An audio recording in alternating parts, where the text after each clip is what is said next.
Assalamualaikum warahmatullahi wabarakatuh. Perkenalkan, nama saya Mirna Yanti. Di sini saya akan mempresentasikan materi saya tentang definisi dan karakteristik kelainan bicara dan bahasa. Kelainan bicara dan bahasa adalah adanya masalah dalam komunikasi dan bagian-bagian yang berhubungan seperti fungsi organ bicara. Keterlambatan dan kelainan mungkin bervariasi, ada dari yang ringan atau tidak ada pengaruhnya terhadap kehidupan sehari-hari dan sosialisasi, sampai yang tidak mampu untuk mengeluarkan suara atau memahami dan menggunakan bahasa. Jadi di sini juga definisi yang dikeluarkan oleh The Individuals with Disabilities Education Age tentang anak-anak dengan kesulitan bahasa dan bicara adalah sebagai berikut. Anak-anak termasuk kategori ini adalah apabila mereka mempunyai kelainan komunikatif seperti gagap, kelainan artikulasi, kelainan bahasa atau kelainan suara yang secara nyata berpengaruh terhadap kinerja pendidikan mereka.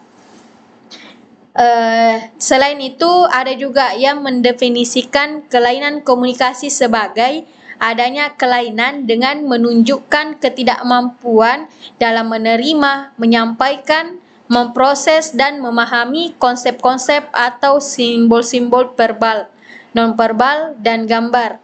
Kelainan komunikasi ini mungkin muncul dengan jelas pada proses mendengar, berbahasa, atau berbicara.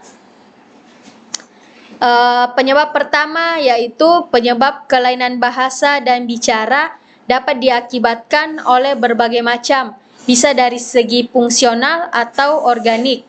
Penyebab fungsional seperti stres, tidak ada dasar kerusakan secara fisik. Kelainan organik seperti bibir sumbing dapat dihubungkan dengan kelainan fisiologis.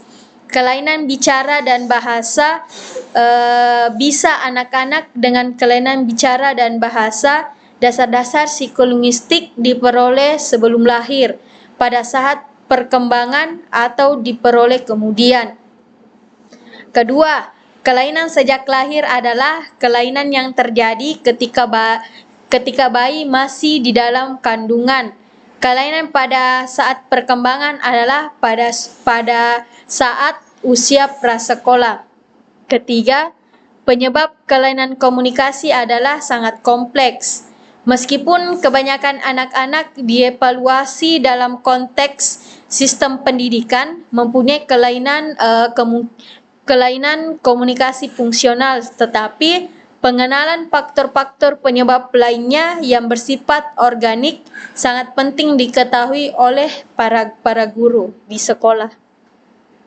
Anak-anak dengan kelainan bahasa mempunyai kesulitan dalam mengekspresikan pikirannya atau memahami apa yang diucapkannya.